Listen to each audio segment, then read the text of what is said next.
والصلاة والسلام على أشرف الأنبياء المرسلين محمد وعلى آله وصحبه أجمعين أما بعد. آج کے درس میں انشاءاللہ احکام الصلاۃ العید کے متعلق انشاءاللہ ہوگا کہ عید کی نماز کے احکام کیا ہے. کل کے درس میں عید کے احکام ذکر کیا گیا کہ عید میں کون سی عبادات کرنی چاہیے اور کس طرح انسان تیاری کرے نماز کے لیے، یا عید کے دن کس طرح اس کو تیاری کرنی چاہیے. پورے آداب اور احکام ذکر کیا گیا تھا اور بتایا گیا کہ آج کے درس میں انشاءاللہ نماز کس طرح ادا کرنی چاہیے جو اللہ کے رسول صلی اللہ علیہ وسلم سے ثابت ہے. انسان گھر سے کس طرح نکلے اور پھر کس طرح واپس آئے. پہلی بات یہ جو کل ذکر کیا گیا کہ انسان عید کی نماز کے لیے اگر اس کو جانا ہے تو پہلے تیاری کرے، اچھے انداز سے تیاری کرے، اچھا لباس پہنے، خوشبو لگائے، نہا دھو کے چلے جائے. اور پیدل اگر جاتا تو زیادہ بہتر ہے کیونکہ اللہ کے رسول صلی اللہ علیہ وسلم پیدل ہی جاتے تھے اور ترغیب دلاتے تھے. ایک راستے سے جانا دوسرے راستے سے آنا یہ بھی کل ذکر کیا گیا ہے. اس کے بعد نماز عید کے اہتمام کرنا، اس کے لیے ضروری ہے کہ ہر مسلمان نماز کے اہتمام کرے کیونکہ صلاۃ العید کے بارے میں علماء میں اختلاف ہوا کہ کیا یہ واجب ہے یا یہ سنت ہے. بہت سے علماء کہتے ہیں یہ سنت ہے، سنت مؤکدہ ہے، اور بہت کچھ علماء کہتے ہیں نہیں فرض کفایہ ہے. یعنی سنت میں یہ ہے کہ اگر کوئی پڑھنا چاہتا پڑھے اور اگر کوئی کہتا میں نہیں پڑھوں گا تو نہ پڑھے، لیکن گناہ نہیں. اور اکثر علماء کی یہی رائے ہے. کچھ علماء کہتے نہیں سنت واجب کفایہ ہے. واجب کفایہ کے مطلب یعنی محلے میں قائم ہونی چاہیے، نماز پڑھنی چاہیے. اگر چند لوگ پڑھ لیتے تو کافی ہے، اور اگر پورے محلے والے سارے لوگ چھوڑ دیتے تو سارے لوگ گنہگار ہیں. اسی کو فرض کفایہ کہتے ہیں.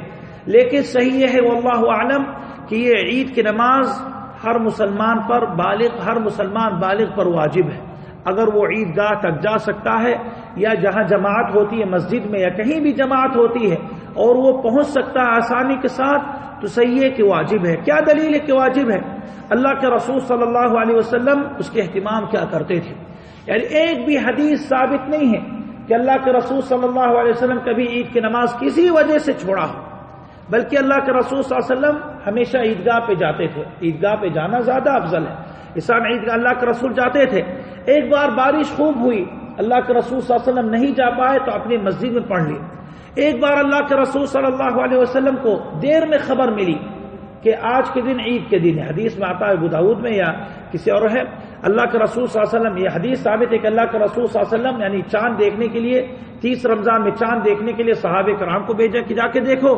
کسی کو نہیں دکھا. پھر سارے لوگ صحابہ کرام اور اللہ کے رسول یہ روزہ رکھنے ہیں، 30 رمضان کو روزہ رکھے. اچانک ظہر کے وقت کچھ قافلے آئے جو پیدل آتے تھے. جہاز آج کل ٹرک سے لوگ آتے، جہاز سے تو کہیں گے اگر کوئی دور سے آتا تو کہیں گے تم تو دور تھے، لیکن وہ لوگ پیدل آتے تھے. ظہر تک جب پہنچے اللہ کے رسول کے پاس آئے، کہنے لگے اللہ کے رسول ہم لوگ راستے میں چاند کو دیکھ لیے. تو اللہ کے رسول صلی اللہ علیہ وسلم اس وقت حکم دیے کہ روزہ توڑ دو. صحابہ کرام بھی توڑ دیے. اور اس وقت قضا اس وقت تو پڑھنے کے یعنی قابل یعنی وہ لائق نہیں تھا کیونکہ وقت نکل گیا ہے. کیونکہ ابھی ذکر کریں گے عید کے وقت نماز کے وقت کب ہے. تو اللہ کے رسول صلی اللہ علیہ وسلم کیا کیے، دوسرے دن قضا کیے. اور یہ حدیث صحیح ہے. تو قضا کیوں اللہ کے رسول نے کی؟ دلیل ہے کہ عید کی نماز واجب ہے. اور یہاں جو واجب کہا جاتا ہے دلائل کے اعتبار سے مردوں پر واجب ہے، اور کچھ علماء کہتے ہیں کہ عورتوں پر بھی واجب ہے. لیکن صحیح یہ کہیں گے کہ عورتوں پر واجب نہیں، لیکن عورتوں کے حق میں سنت مؤکدہ ہے. آج کل ہم لوگ کے ملک میں پوچھ لو مفتیوں سے کہ بھئی عورتوں کو عیدگاہ لے جانا کیا ہے، فوراً انکار کریں گے اور ضد میں آئیں گے اور لڑائی بھی ہوتی ہے. جہاں عورتیں نکلتی وہاں ہنگامے ہوتے ہیں. صحیح کہ نہیں؟ کیوں؟ کیا اس سے پوچھ لو جو ہنگامہ کرتے ہیں اعتراض کرتے ہیں کیا وجہ ہے. اگر اللہ کے رسول صلی اللہ علیہ وسلم نے نہیں کی ہے تو ہم کو روکو. اگر اللہ کے رسول صلی اللہ علیہ وسلم نے روکا ہے تو آپ روکو. لیکن یا اگر عورت کے لباس میں یہ خرابی ہے یا غلط طریقے سے نکلتی تو ہاں آپ کا حق ہے آپ روکنے کی. لیکن اگر عورت سادگی کے ساتھ جاتی ہے، اچھے لباس میں یعنی ساتر لباس میں مردوں سے الگ ہوتی ہے تو اس کو کیوں روکتے ہو اگر اس کے لیے جگہ ہے. کہتے ہیں کہ یار ہم لوگ کے مسلک میں نہیں، مسلک نہیں دیکھا جاتا ہے. یہاں اللہ کے رسول صلی اللہ علیہ وسلم کا فعل دیکھنا ہے.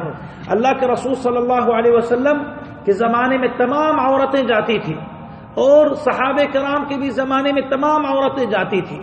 اگر کوئی کہتا کہ مکروہ ہے عورت کو نہیں جانا تو کہیں گے کیوں پھر اللہ کے رسول نے حکم دی ہے؟ لوگ کہتے ہیں کہ اللہ کے رسول نے اس لیے حکم دی ہے کیونکہ تاکہ یہودیوں کو دکھائے کہ ہم لوگ زیادہ تعداد میں ہیں. کہیں گے ٹھیک ہے، لیکن تو صحابہ کرام اللہ کے رسول کے وفات کے بعد یہودی لوگ مدینے سے تو ختم ہو گئے، تو صحابہ کرام کیوں لے کے جاتے تھے اپنے بیویوں اور بچیوں کو؟ کیا کس کو دکھانا ہے؟ اسی لیے صحیح ہے کہ عورتوں کو جانا ہے، اللہ کے رسول حکم دیا کرتے تھے. حضرت ام عطیہ ایک نیک صحابی تھی، فرماتی کہ امرنا رسول اللہ، کہ اللہ کے رسول ہم لوگ کو حکم دیے. کیا حکم دیے؟ ان نخرجہن فی الفطر والاضحیٰ، کہ ہم لوگ کو حکم دیے کہ ہم لوگ عورتوں کو عید میں اور بقرعید میں ہم لوگ بھی عورتوں کو نکالیں. کہاں نکالیں؟ یعنی عیدگاہ جانے کے لیے. اللہ کے رسول تفسیر کے العواتق والحیض وذوات الخدور، یعنی تمام قسم کی عورتیں، جو عورت نماز پڑھتی ہیں اور جو عورت عذر پہ ہے، نماز نہیں پڑھ سکتی، اس کو بھی لے کر جاؤ، چاہے وہ کنواری ہے یا شادی شدہ ہے، ہر ایک عورت کو لے جائے. او اما فاما الحیض فیعتزلن الصلاۃ، لیکن حیض یعنی جو عورت ایام میں ہوتی ہے، حیض آتا ہے، وہ نماز نہیں پڑھ سکتی ہے، کہتے وہ بھی آئے لیکن وہ نماز سے دور رہے، نماز جہاں پڑھی جاتی تھوڑے سے ہٹ کے رہے. وہ یشہدن الخیر، لیکن خیر میں شامل رہے، کیونکہ وہ خیر اور برکت کی جگہ ہے، خوشی کی جگہ، تو عورتوں کو لے کر جاؤ. تو کہنے لگی ام عطیہ کہ اللہ کے رسول، یعنی اگر ہم میں سے کوئی کسی عورت کے پاس جلباب نہیں، جلباب ہے لمبی چادر جو ہوتی جو لپیٹتی تھی اپنے بدن، جو آج کل عبائے کی جگہ پہ ہے، اگر عورت کے پاس نہیں تو کیا کرے؟ تو آپ نے فرمایا کہ لتلبسها اختها من جلبابها، کہ اپنے بہن سے یعنی کسی سے وہ ادھار لے لے، اپنے بہن سے وقتی طور پر لے لے اور پہن لے، پھر اس کو واپس کرے. یعنی جس کے پاس دو ہے اور جس کے پاس کچھ بھی نہیں ہے وہ اس کو اپنے ایک دے دے تاکہ وہ عورت پہن کے آ جائے. دیکھیے اللہ کے رسول کتنا تاکید کے ساتھ ہم لوگ کو حکم دی ہے، لیکن پھر بھی ہم لوگ لڑتے ہیں کہ بھائی سنت نہیں ہے، بدعت ہے، یہ خرافات ہے، یہ مذہبی لوگ کرتے، وہ لوگ کا یہ غلط ہے. اللہ کے رسول کے فعل ہے، صحابہ کرام کے فعل ہے، تو ہم لوگ کو کرنا ہے. اور ہم لوگ کے لیے جائز نہیں ہے کہ عورتوں کو روکیں، الا کہ اگر عورت غلط طریقے سے آتی ہے، جیسے خوشبو لگاتی ہے یا ستر نہیں ہوتا ہے، یا جس طرح آج کل عورتیں ہوتی پورے فل میک اپ کر کے اس کو بنا چہرہ ڈھک کے آتی ہیں، ایسے شیطان کی شکل میں آتی ہے. مرد لوگ نوجوان لوگ تو خوش ہوتے ہیں، بلکہ کچھ لوگ جان بوجھ کے باہر بیٹھے رہتے ہیں. اور حقیقت میں نے دیکھا اپنے آنکھوں سے، دیکھتے کون عورت جا رہی کون آ رہی، یہ تو حرام ہے. اسی لیے تم چلے جاؤ عید کی نماز کے لیے، تم تیاری کرو، اندر چلے جاؤ جہاں نماز ہوتی، نہ کہ تم عورتوں کے راستے میں آ کے کھڑے ہو جاؤ. ایسے لوگ کو مارنا چاہیے، اسی لیے غلط ہے. تو عورت بھی ستر کے حالت میں جائے، اچھا لباس پہنے، میک اپ لگانا چاہتی لگائے، لیکن اس کو ڈھک لے کہ ظاہری طور پر نہ دکھے اور کوئی بھی اس کی شکل نہ دیکھ پائے، نہ اس کی طرف وہ ملفی یعنی وہ التفات کرے. تو یہ نماز عید کے حکم کے مسئلہ ہے. اب یہاں مسئلہ کہ عید بتا گئے کہ دو عید، اس لیے عید الفطر اور عید الاضحیٰ، اور تیسری کہیں عید نہیں ہے. اس کے وقت کب ہے؟ اس کے وقت چاش کے وقت ہے. چاش کی نماز کب پڑھی جاتی ہے؟ اشراق کے بعد سے، تقریباً اشراق کے بعد 15-20 منٹ کے بعد سے لے کر ظہر کے وقت سے 10 یا 15 منٹ پہلے تک. یعنی اشراق جو وقت ہوتا ہے، سورج جب نکلتا ہے تو فوراً انسان کوئی بھی نماز نہیں پڑھ سکتا ہے، لیکن جب تھوڑا سا اونچائی آدھا میٹر یا 1 میٹر اونچا ہو جائے تو اس کے بعد یہ 15 منٹ لگتا ہے یا 20 منٹ، اس کے بعد ہم لوگ چاش کی نماز پڑھتے ہیں، اشراق کی نماز پڑھتے ہیں. تو اسی وقت یہ عید کی نماز کے وقت بھی شروع ہوتا ہے. کب تک؟ چاش کے وقت کب ختم ہوتا ہے؟ ظہر، یہ سورج جب آسمان کے بیچ حصے میں ہوتا ہے تو اس وقت نماز چاش ہم لوگ نہیں پڑھ سکتے، کوئی بھی نماز نہیں پڑھ سکتے. تو اسی وقت تک یہ عید کی نماز پڑھی جائے. لیکن بہتر کیا ہے؟ بہتر یہ ہے کہ اول وقت میں پڑھی جائے جتنا جلدی ہے. یہاں الحمدللہ جلدی ہوتی ہے. اشراق کے بعد تقریباً یہ اشراق کتنا بجے؟ اشراق 5:24 ہے. 20 منٹ بعد یہاں عید کی نماز انشاءاللہ ہوگی. یعنی یہاں نماز جو ہوگی 5:44 پہ 44 پہ، یہ کیونکہ یہی افضل ہے. اور اگر کوئی انسان تاخیر کرتا کوئی حرج نہیں ہے، لیکن زیادہ تاخیر کرنا مناسب نہیں. اللہ کے رسول جلدی پڑھتے تھے. حضرت عبداللہ بن مسعود کی حدیث ہے کہ حضرت مروان بن حکم کے زمانے میں نماز کچھ تاخیر ہوئے تو ناراض ہوئے، کہنے لگے کچھ دیر میں پڑھے، کہنے لگے اس وقت تک ہم لوگ نماز پوری پڑھ لیتے تھے اللہ کے رسول کے زمانے میں. تو تاخیر اگر کچھ وجہ سے ہوتی تو کوئی حرج نہیں. کبھی ہوتا ہے کہ بارش ہو رہی ہے، لوگ باہر نہیں جا سکتے ہیں تو تاخیر کچھ کر لو، چلو 10 بجے پڑھ لو. یا جیسا کہ اور کوئی مصیبت ہے، آندھی، ٹھنڈی کے موسم ہے، 10 بجے تک وہ سورج نہیں نکل، 10 بجے تک بالکل کوہرا ہے، تو انسان تاخیر کر سکتا ہے، لیکن فلاں آدمی کے لیے اور فلاں آدمی کے لیے اور وہ آ رہا اور تیسرا آ رہا، یہ نہیں ہے۔ ہم لوگ کے گاؤں میں ہی ہوتا ہے کہ لوگ آ جاتے ہیں عیدگاہ میں، کہتے رک جاؤ وہ بڑا آدمی آ رہا ہے، کب آئے گا؟ آدھا گھنٹہ بعد، پھر رک جاؤ دوسرا آتا، ارے میرا بابا آ رہا ہے۔ اس طرح غلط ہے، بلکہ وقت متعین کیا جائے اور شروع کرنا چاہیے، جس کو آنا ہے جلدی آئے، اور جس کی نماز چھوٹ جائے وہ قضا بعد میں پڑھ لے۔ لیکن کسی فرد کے طور پر لوگوں کے عید ختم کرنا غلط ہے، کیونکہ عید میں بھی لوگوں کو گھومنا ہے۔ اس سال بھی زیادہ جب انتظار کرتے تو تھک جاتے ہیں، تو دھیرے دھیرے جو نماز اور انتظار کرنے کی جو مزہ رہتا ہے وہ بھی دھیرے دھیرے ختم ہوتا ہے۔ آئیے دیکھتے ہیں کہ نماز کی صفت کیا ہے، عید یا بقرعید کی نماز کی صفت کیا ہے۔ پہلی صفت یہ ہے کہ اگر آپ گھر سے آؤ، تو اگر آپ عیدگاہ جاتے ہو تو عیدگاہ پہنچنے کے ساتھ آپ کو فوراً بیٹھنا، بتا گیا کہ آپ گھر سے عیدگاہ پہنچنے تک تکبیرات کیا کرو، اللہ اکبر اللہ اکبر اللہ اکبر لا الہ الا اللہ، اللہ اکبر اللہ اکبر وللہ الحمد۔ اور اس کے بعد بیٹھنے سے پہلے تحیۃ المسجد نہیں پڑھنی ہے، کیونکہ عیدگاہ وہ مسجد نہیں ہے، عیدگاہ مسجد نہیں ہے۔ فوراً بیٹھ جائے اور جب نماز شروع ہو جائے تو نماز پڑھے۔ کیا دلیل ہے؟ حضرت عبداللہ بن عباس ان نبی صلی اللہ علیہ وسلم خرج یوم الفطر، کہ اللہ کے رسول فطر عید الفطر کے دن نکلے تو 2 رکعت آپ نے پڑھی، یعنی عید کی نماز 2 پڑھی، اس سے پہلے اس کے بعد کچھ بھی نہیں پڑھی۔ لیکن اختلاف ہوا علماء میں کہ اگر عید کی نماز مسجد میں ہوتی ہے، جیسا کہ اس مسجد میں انشاءاللہ عید کی نماز ہوگی اور اکثر شارجہ کے مساجد میں ہوگی، کیونکہ عیدگاہ کم ہے اور دور ہے، لوگ جلدی نہیں پہنچ سکتے ہیں، تو اسی لیے مسجدوں میں لوگ پڑھتے ہیں۔ تو اگر کوئی فجر سے انتظار کر رہا تو کوئی حرج نہیں ہے، لیکن اگر کوئی دوسری مسجد میں چلے گا اور عید کے وقت ہے، اب نماز ہونے والی ہے اور نہیں ہوئی، تو وہ 2 رکعت پڑھ کے بیٹھے، کیونکہ تحیۃ المسجد کی نیت سے اس کو بیٹھنا ہے، نہ کہ عید سے پہلے جو 2 رکعت یا سنت وہ نہیں ہے۔ لیکن اگر کوئی کہتا پھر بھی کہ میں تحیۃ المسجد نہیں پڑھوں گا کیونکہ اللہ کا رسول کچھ بھی نہیں پڑھی، تو کہیں گے کوئی حرج نہیں۔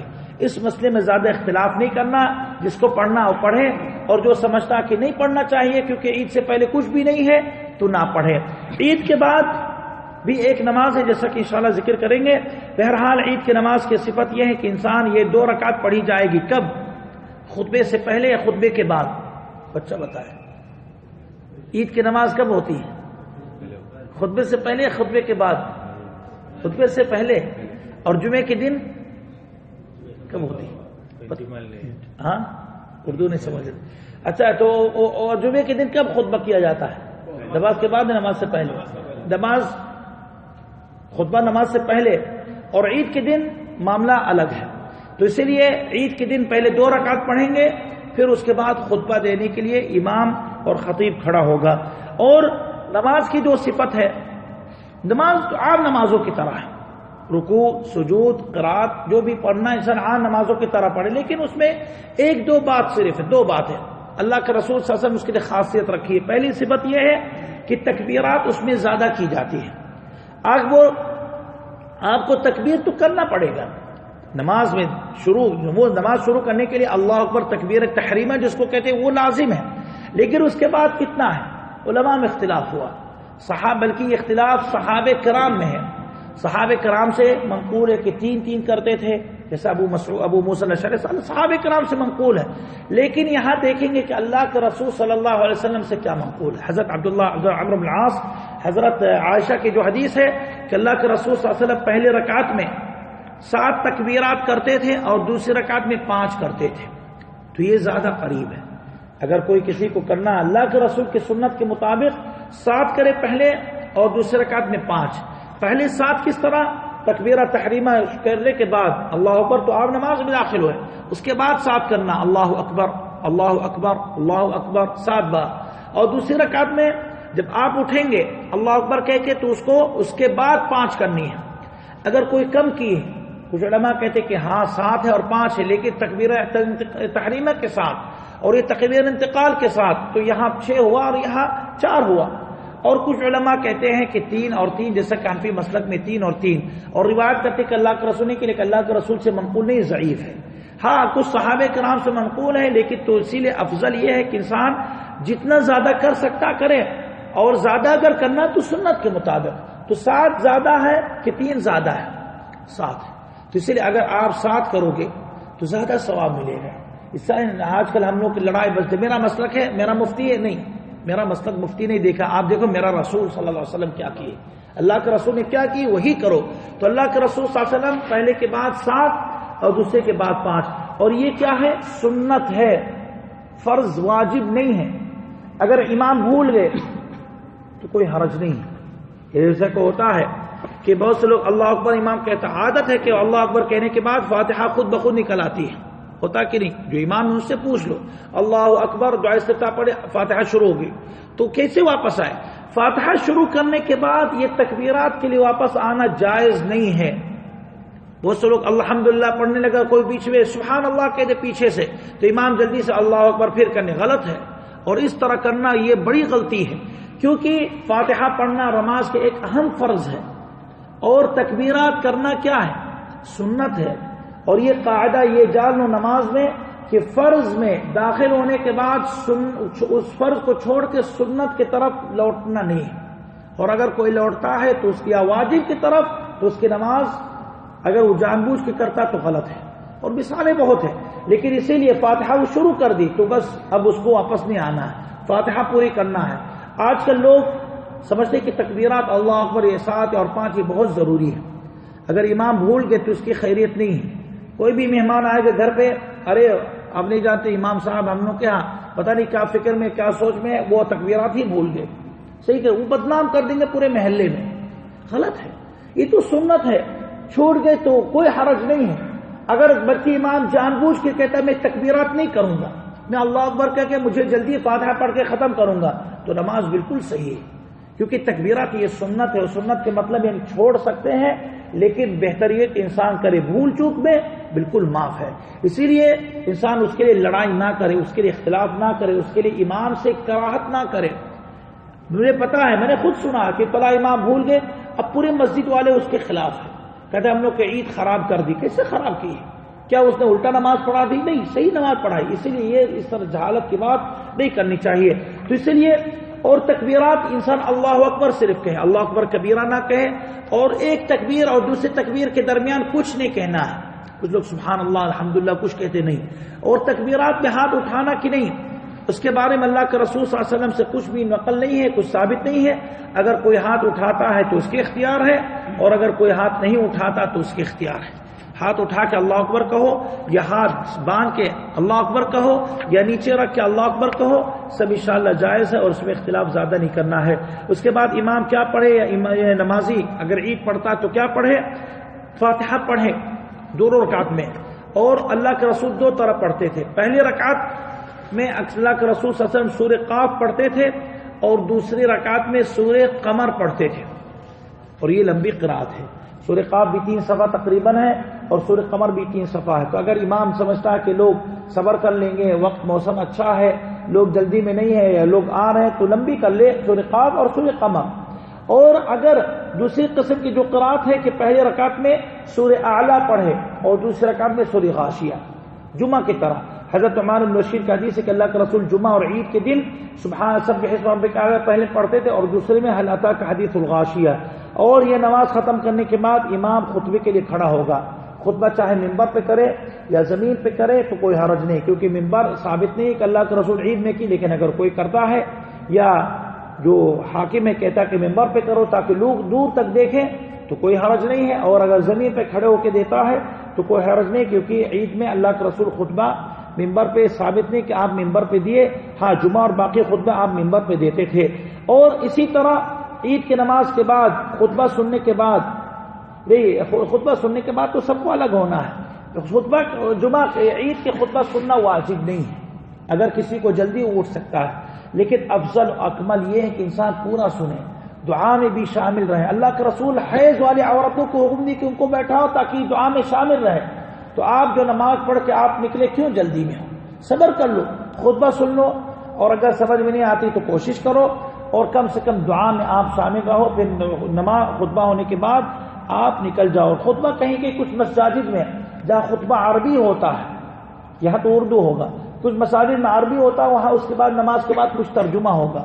تو اگر کوئی ترجمہ سننا چاہتا تو اس کا اختیار ہے.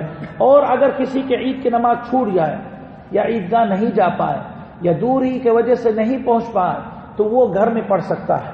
حضرت انس سے منقول ہے کہ اپنے گھر والوں کو جمع کر کے ان لوگوں کو گھر میں پڑھاتے تھے. اسی لیے انسان گھر میں آدمی پڑھائے، عورت نہیں. کچھ گھروں میں نے سنا کہ عورت پڑھاتی ہے اور بڈھا آدمی پیچھے کھڑا ہے، غلط ہے. کیسے عورت پڑھائے گی؟ عورت کبھی امام اگر بنانا جائز ہے تو وہ عورتوں کے بیچ میں بس. اگر ایک لڑکا بیچ میں آ گیا اور ایک آدمی آ گئے تو وہ امامت نہیں کرا سکے گی. اسی لیے گھر میں اگر نہیں پہنچ پائے تو امام اگر وہ مختصر نماز پڑھائے جس طرح بتایا گیا ہے، اور اگر کچھ بتانا چاہتا ہے ان لوگوں کو بتائے، یا کچھ بھی بس نماز پڑھ کے وہ قضا کرے. اس کے بعد یہاں آخری کہ انسان نماز پڑھنے کے بعد، عید کی نماز پڑھنے کے بعد، عید کے بعد کوئی نماز نہیں ہے. لیکن اللہ کے رسول سے منقول ہے کہ آپ صلی اللہ علیہ وسلم عید کے بعد، عید سے پہلے کچھ نہیں پڑھتے تھے، لیکن عید کی نماز پڑھنے کے بعد جب گھر لوٹتے تھے تو اللہ کے رسول صلی اللہ علیہ وسلم 2 رکعت پڑھ لیا کرتے تھے. اللہ کے رسول صلی اللہ علیہ وسلم جب گھر واپس آتے تھے، کہاں گھر واپس آتے تھے تو 2 رکعت اللہ کے رسول پڑھتے، چاہے وہ چاشت ہو یا کچھ اور ہو. تو عید کی نماز اگر کوئی گھومنے کے لیے چلے گئے تو ختم، لیکن اگر کوئی گھر واپس ڈائریکٹ آتا ہے تو اگر 2 رکعت پڑھتا ہے تو اس کے اختیار ہے. یہ تقریباً عید کے احکام اور عید کی نماز کے جو مسائل ہیں، ہم لوگ اسی کے مطابق عمل کریں تو انشاءاللہ اللہ سبحانہ و تعالی ضرور قبول کریں گے. اور اسی دن جیسے بتایا گیا کہ خوشی کے دن ہے، انسان اللہ کی خوشی ظاہر کرے اپنے بچوں پہ، اپنے گھر والوں کے سامنے، لوگوں کے سامنے، لیکن حرام کام سے بچے، کیونکہ حلال اللہ سبحانہ و تعالیٰ ہی کی طرف سے یہ عطیہ اور ہدیہ ہے. غلط استعمال مت کرو. اللہ سبحانہ و تعالیٰ جس طرح اللہ کو پسند ہے اسی طرح کیا کرو، اور اس میں خوب تکبیرات کرو. اور بتا کہ تکبیرات کے وقت کب ہے؟ تکبیرات کے وقت چاند دیکھنے کے بعد سے لے کر یہ نماز ادا ہونے سے پہلے تک ہے. اور نماز، عید کی نماز کے بعد کوئی تکبیرات نہیں ہے. بقرعید میں، عید میں بہت ہی مختصر وقت میں تکبیرات کرنی ہے. جیسا کہ آج تو چاند دیکھیں گے، اگر چاند دکھ جائے گا، اگر چاند دکھ گئے تو پھر کل ہی عید ہوگا، اور اگر نہیں دکھا تو پھر انشاءاللہ پرسوں عید ہے، اور کل انشاءاللہ 30 رمضان رہے گا، اور تراویح بھی پڑھیں گے اور تہجد کی نماز بھی انشاءاللہ ادا کریں گے. اللہ سے دعا کہ اللہ سبحانہ و تعالی ہم لوگ کو سنت کے مطابق عمل کرنے کی توفیق دے. صلی اللہ علیہ محمد وعلی آلہ وصحبہ اجمعین. جو فطرات